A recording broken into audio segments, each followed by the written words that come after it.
Hello to everyone. Hello and welcome, moms, to It's a Mom's Life with Tando and Denise. Yes. Last week we chatted about medical moms. What an interesting topic it was for me. Yeah. Medical moms are basically moms who raise children with special needs. What an incredible champions you are, moms. We really do appreciate and salute all of you. Yes. So this week we'll be chatting on the topic that, we've probably spoken on about before in the past. But just a reminder for our medical month, we are going to be chatting about medicine safety.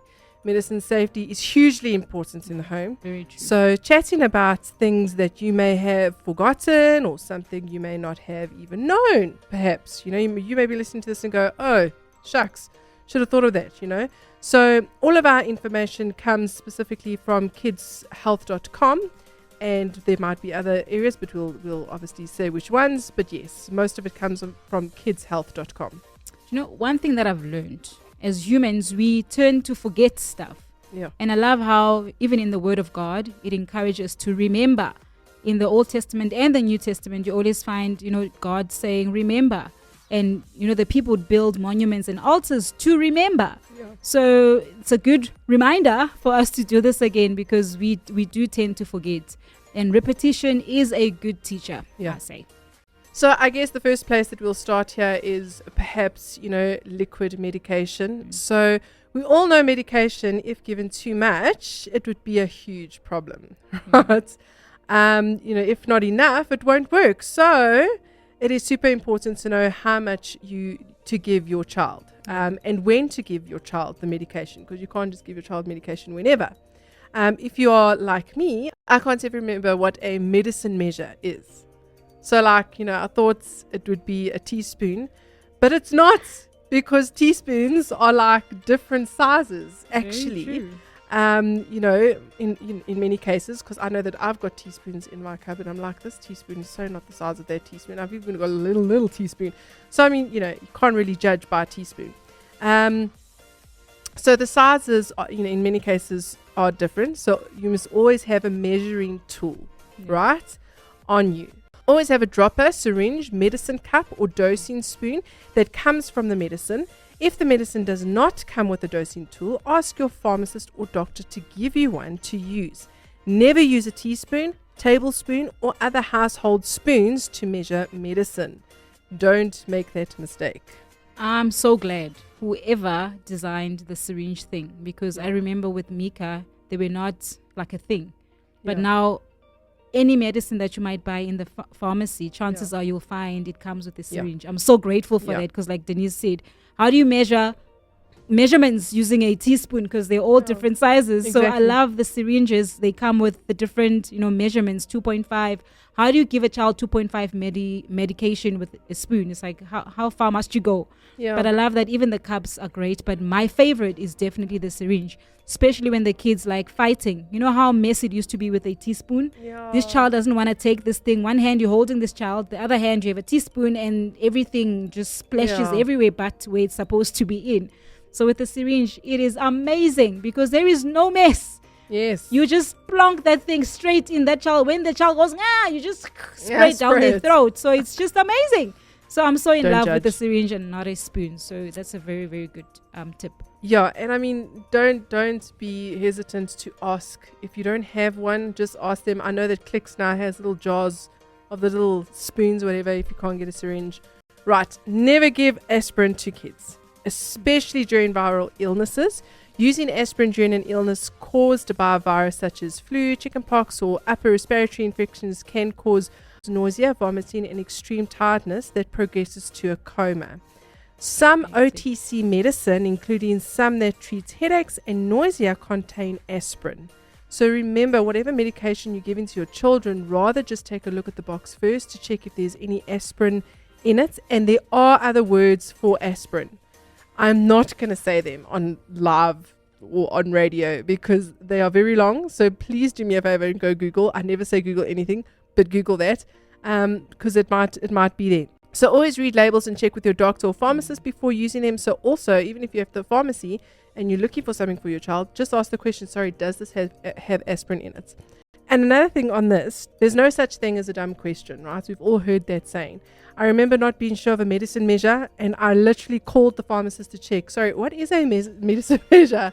And it probably sounded so stupid. But, if I don't know, rather be safe than sorry, and actually just ask the question. Ask is much, much better. Denise, I'm still learning the difference between a viral illness and a bacterial illness. That's just a topic for another day, because I'm still battling with the differences between the two. But home care is the best care for quick recovery for your kids. Yeah. For instance, if your child has a flu or a cold, they should get a lot of rest drinks, plenty of fluids such as water, juice. Avoid dehydration. I went through that a couple of weeks ago, that my kids needed to just be hydrated and actually have home care. So if your child has a stuffy nose, if you use humidifier or a vaporizer, clean and dry it well every day to prevent the build-up of bacteria and mold.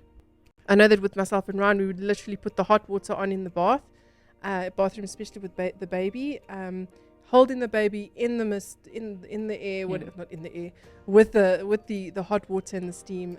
Obviously keeping the baby away from the hot water. Please don't put the baby near it. Yes. Just sit on the toilet or sit in the corner or something, so that the steam can actually just get to the baby. So, tip for giving meds to kids, right? Obviously ensure you ask the pharmacist or doctor before you try any of these. Okay, so this is not, but Denise and Tando said this is guidelines, and must definitely be asked. You need to ask your doctor about these things. Chill the medicine, right? Some antibiotics do need to be chilled. Okay, perhaps that's why they chill it, because it maybe tastes better when you do chill it. But a lot of antibiotics need to be put in the fridge nowadays. But if your kids don't like the taste of medicine, sometimes chilling it is a better option for them, because it actually makes it taste better. So on kidshealth.com, it says, before mixing medicine with food or liquid, check with your pharmacist to make sure that it won't harm its effectiveness.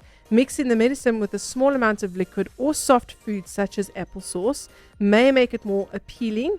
Use only a small amount of food and make sure your child eats all of it to get the complete dose of medicine. Avoid mixing medicine in babies' bottles. A baby who doesn't finish the bottle might not get all of it.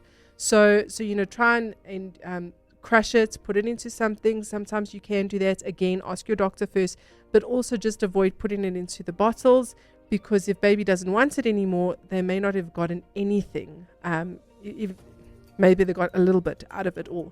But it's just important to follow those certain guidelines, and also just chat to your doctor. No, absolutely. Only recently, I actually started reading the medicine boxes. I literally have an obsession about that now. I was not always like that, but for some reason, I would put everything in the fridge. Everything. I buy it in the fridge.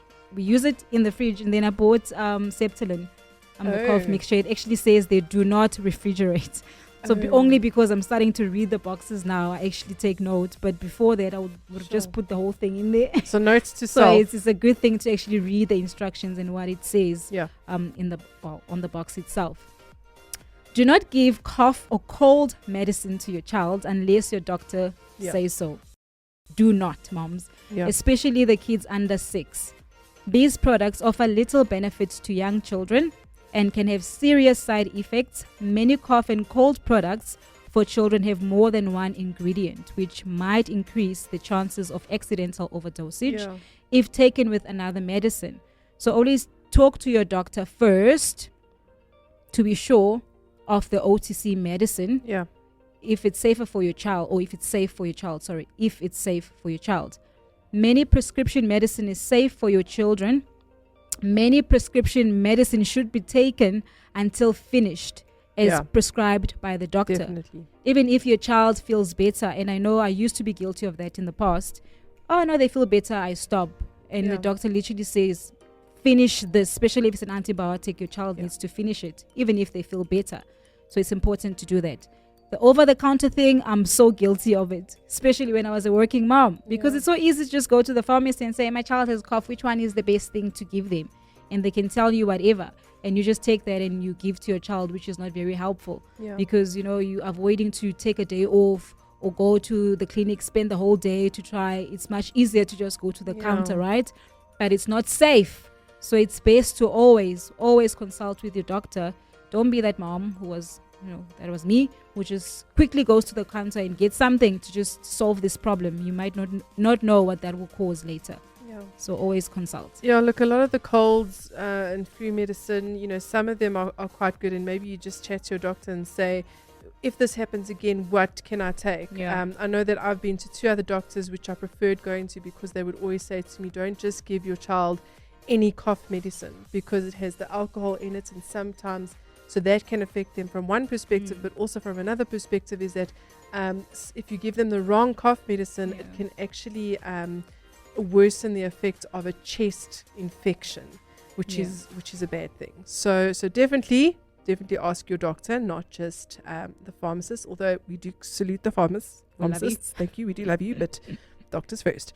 So yes, so to end off today, if any of you lacks wisdom, you should ask God, who gives generously to all without finding fault, and it will be given to you. That comes from James 1 verse 5. When we doubt, as mothers, and we start, feeling a little bit overwhelmed, and we then start to panic, right? But it's important to stay calm as God, and ask God to lead us in which direction we need to go and guide us. The word says you can ask for wisdom, and wisdom will be given to you. That's what the word tells us, awesome. Right? It's a promise. So call on God, and don't be afraid to ask questions. Whenever we are in a moment where it's just, we're freaking out because our child's sick, we're overwhelmed, we just want to get things right. Sit down, don't panic, ask God, pray, go, Lord, lead me, guide me, show me. It's really just so important. Well, that's it for the show. We might do another one of these at some point, because this was really good. We might even do the whole bacterioviral thing. Wish we had a doctor. We should find a doctor to come on the show. I agree. Yes, definitely. So that is it from myself and Tandor on It's a Mom's Life. Live, laugh, and love on Active FM.